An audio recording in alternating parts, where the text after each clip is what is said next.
नमस्कार दोस्तों। आज हम चर्चा करते हैं भगवद गीता में एक गोल्डन जो स्टेटमेंट आया है, जो कृष्ण भगवान अर्जुन से कहते हैं कि तुम सिर्फ कर्म करो फल की चिंता किए बिना। इसका मतलब है कि फल की चिंता कैसे न करें। तो उन्होंने बोला है कि कर्ता के भाव को छोड़ दो, आप अकर्ता बन जाओ। अकर्ता मतलब दृष्टा बन जाइए आप। अगर अकर्ता बन जाते हैं आप, तो फिर फल की चिंता आपको नहीं होगी, क्योंकि जब आपने कोई काम किया ही नहीं तो उसके फल की चिंता आप क्यों करोगे। चाहे वो अच्छा आए बुरा आए, तो इसका परिणाम ये होगा कि आप निश्चिंत रहोगे, आपकी चिंता ख़त्म हो जाएगी। अतः आपने कोई काम कर दिया और जब तक उसका परिणाम नहीं आता है, इस समय में भी आप चिंता मुक्त रहेंगे, आप हर्ष में रहेंगे, आपको कोई टेंशन नहीं होगी, क्योंकि वो काम तो आपने किया नहीं है, वो तो भगवान ने काम किया है। और उन्होंने आगे बोला है कि बिना फल की चिंता किए बिना अपना काम कर। यानी आप न करने वाले हुए, न वो काम के कारण जो परिणाम आएगा वो आपके बस में है।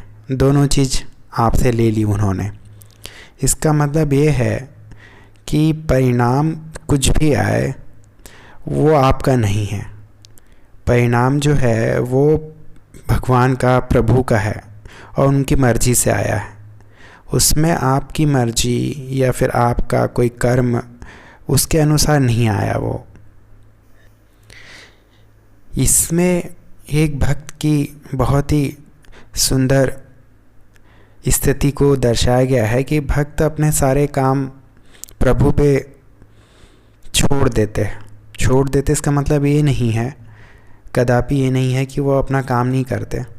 काम करते हैं, लेकिन वो ये बोलते हैं कि जो प्रभु करा रहा है हम वो ही कर रहे हैं, और जो प्रभु फल देगा, जो परिणाम देगा, वो हमें मंजूर है। तो ये बहुत ही एक पॉजिटिव वाक्य, गोल्डन स्टेटमेंट है कि ना हमने कोई काम किया है, ना उसका जो फल मिलेगा उस पे हमारा कोई अधिकार है, वो प्रभु की मर्ज़ी से आएगा। तो इससे ये है कि जब आपने काम कर दिया तो फिर आप फल की चिंता नहीं करते, फल का इंतज़ार नहीं करते। अच्छा आए बुरा आए, जो भी आए वो प्रभु की मर्ज़ी से आने वाला है। इसलिए आप बेफिक्र होकर ज़िंदगी जीते हैं। हर काम करने के बाद में आप चिंता से हट जाते हैं। दूसरा पहलू इसका ये है कि जब फल आता है तो या तो परिणाम अच्छा आएगा, आपके फेवर में आएगा, या आपके अगेंस्ट में आएगा, या आपके अनुकूल आएगा या प्रतिकूल आएगा। अच्छा, अगर अनुकूल आया, अगर आपने समझा कि मैंने काम किया था और फल आपके अनुकूल आया, तो आप में एक ईगो डेवलप हो जाएगा कि देखा मैंने कितना अच्छा काम किया था और उसका परिणाम अच्छा आया। दूसरा ये है कि आप का परिणाम अगर आपके उम्मीद अनुसार नहीं आया तो एक कष्ट होगा आपको। तो अगर हम जो फल को ये समझ ले कि भगवान ने दिया है फल, तो ना हमें कोई इसके पॉजिटिव, जो हमारे अनुसार अगर पॉजिटिव आया तो ना अहंकार भरेगा, ना अगर नेगेटिव आया तो कोई दुख होगा। तो दुख और अहंकार से मुक्ति का एक उन्होंने रास्ता बताया कि आप फल की चिंता मत कीजिए। अच्छा, अगर आपने सोच लिया कि भगवान ने दिया है, तो फिर आप क्रोध, लोभ से भी मुक्त हो जाएंगे। क्योंकि आप सोचिए, आपको क्रोध कब आता है? क्रोध जब आता है जब आपके अनुसार परिणाम नहीं आया, या किसी ने वो परिणाम को लाने में व्यवधान दिया तो आपको क्रोध आता है। क्रोध परिस्थितियों पे आता है, वस्तुओं पे आता है, किसी व्यक्ति पे आ सकता है कि उसकी वजह से आपके अनुसार, आपके अनुकूल परिणाम नहीं आया। लेकिन जब आप ये चीज़ समझ लेते हैं कि परिणाम ईश्वर देने वाला है, तो फिर आप ये भी बात बड़े अच्छे से अनुभव कर लेते हैं कि इसमें किसी की कोई इरादा या मंशा की वजह से ऐसा हुआ है, या किसी का हाथ है आपका परिणाम बिगाड़ने में। क्योंकि आप अगर भगवान को समझ लेते हैं कि उन्होंने ही परिणाम नहीं दिया, तो आप किसी और को कारण बना के और उससे शत्रुता या बैर, वैमनस्य ये करना छोड़ देते हैं। अतः आप में एक मधुरता की भावना सभी के प्रति हृदय में होती है कि आपका किसी ने कुछ बुरा नहीं किया, जो भी हुआ प्रभु की इच्छा से हुआ। तो इससे आप किसी से घृणा करने से भी बच जाते हैं। अतः भक्त जो है, जो आस्तिक जो है, वो हमेशा सुखी रहने का उसका सिर्फ और सिर्फ एक ही कारण है कि वो हर परिस्थिति में अपने आप को प्रभु को समर्पित कर देता है।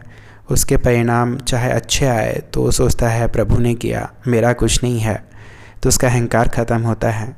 दूसरा है कि परिणाम अगर बुरा आता है तो बोलता प्रभु ने किया। इसीलिए कड़वाहट, कटुता, शत्रुता ये सब नहीं आता है किसी के प्रति। इसलिए भक्त हमेशा मगन, मौज में, आनंद में अपना जीवन व्यतीत करता है।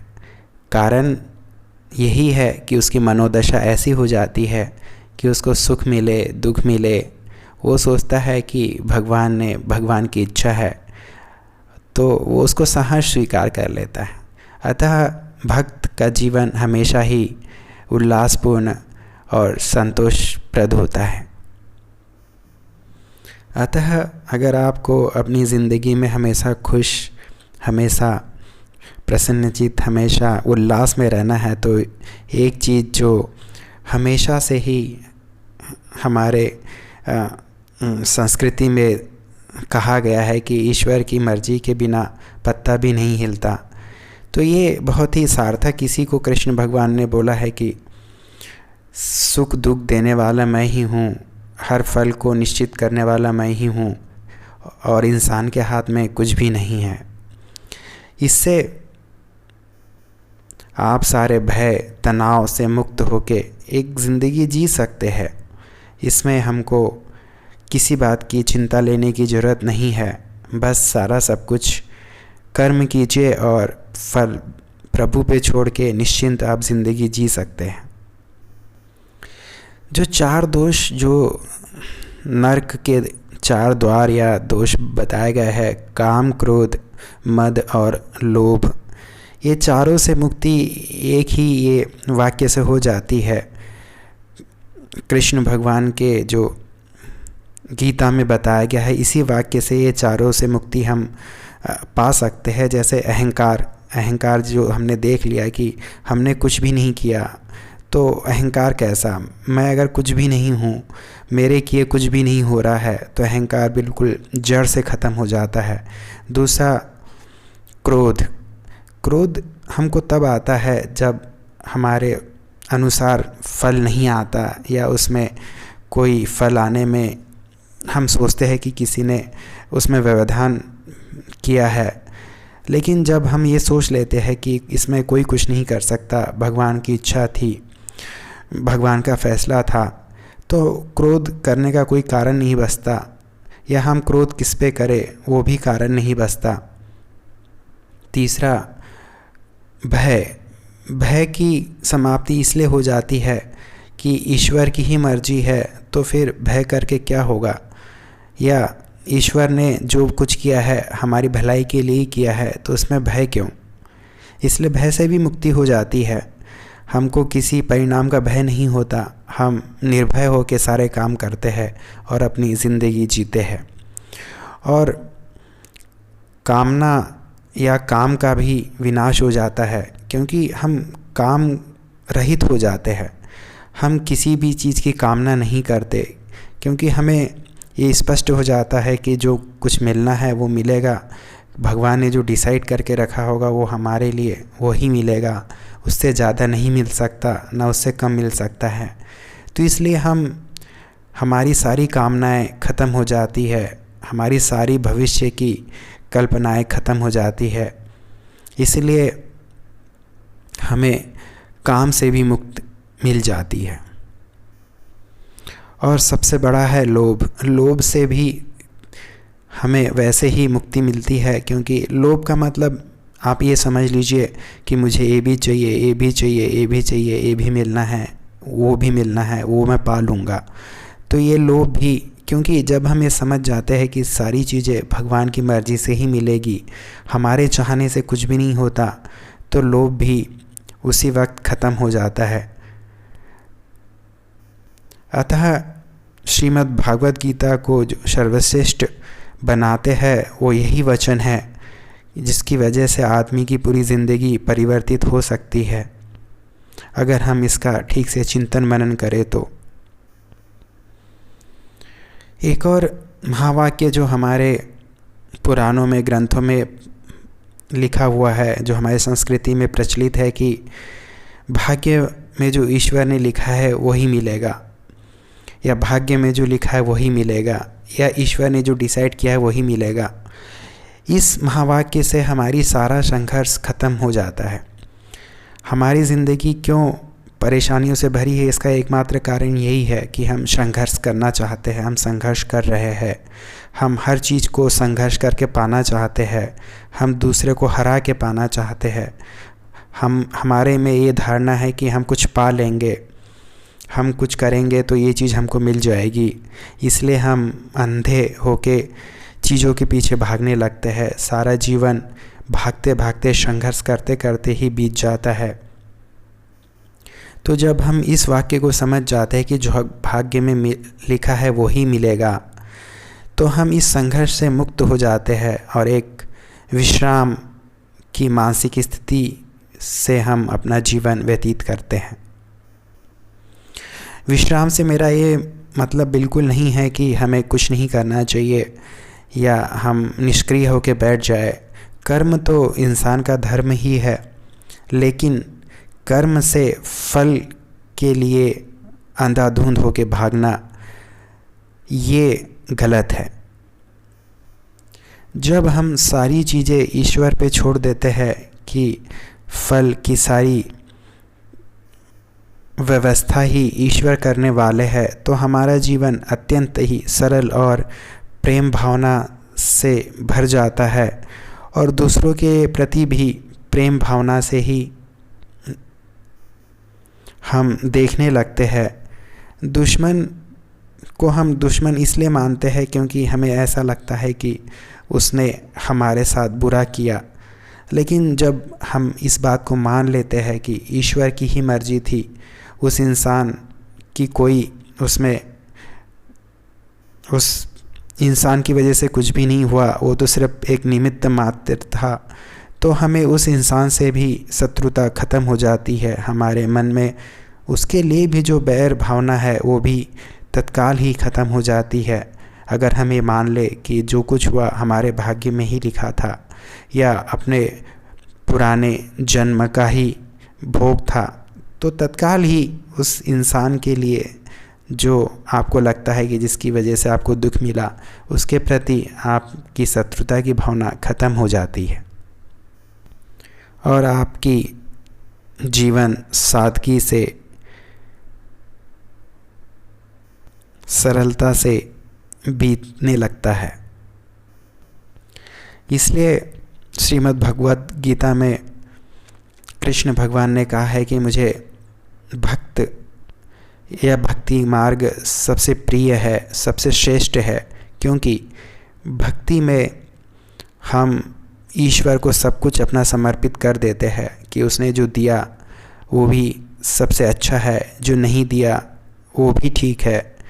हमें किसी से कोई शिकायत नहीं, किसी से कोई तकलीफ़ नहीं और हमारा जीवन इसी तरीके से शांतिपूर्ण हो जाता है, क्योंकि हम सारी अपनी वेदनाएं, सारा अपना कष्ट उसी के चरणों पे अर्पित कर देते हैं और यही धारणा मन में बनाते हैं कि जो कुछ हुआ अच्छा ही हुआ, प्रभु ने हमारे लिए जो कुछ किया अच्छा ही किया होगा, इसमें भी हमारे लिए कुछ न कुछ अच्छा ही रहा होगा, जो असफलता मिली है उसमें भी कुछ न कुछ अच्छा ही रहा होगा। तो ये एक समर्पण की भावना है और यही भक्त अपने आप को, अपने जीवन को समर्पित कर देता है ईश्वर के चरणों में। इसीलिए कृष्ण भगवान ने अर्जुन से कहा है कि तू अपना सब कुछ मुझे समर्पित करके अपना जीवन जी। और यही मार्ग है हमें खुश रहने का, सुखी रहने का, क्योंकि हमारा कोई भी वश नहीं है इस सृष्टि पे होने वाली तमाम घटनाओं पे, लेकिन हम सिर्फ मात्र अपने आप को कारण समझ के, कारण मान के, कर्ता मान के हम दुखी होते रहते हैं और सारा जीवन ऐसा ही दुखपूर्ण हो जाता है। अतः हम सारी चीज़ों को जो हमारे साथ घटती है उसको हम भाग्य मान ले या प्रभु के द्वारा किया गया कार्य मान ले, तो हम उस चीज़ के दुख से तत्काल निकल जाते हैं और किसी के प्रति कोई बैर भावना भी नहीं हमारे मन में पनपती है और हमें चारों तरफ ईश्वर ही दिखाई देने लगता है। हर इंसान में ईश्वर ही दिखाई देने लगता है, क्योंकि भक्त की यही दशा हो जाती है कि उसकी हर कृत्य, हर पल प्रेमपूर्ण हो जाता है। अतः इस महान वाक्य को हमेशा अपने जीवन में उतारने की कोशिश करें कि आपके किए कुछ नहीं होता, जो कुछ होता है उसी की मर्जी से होता है।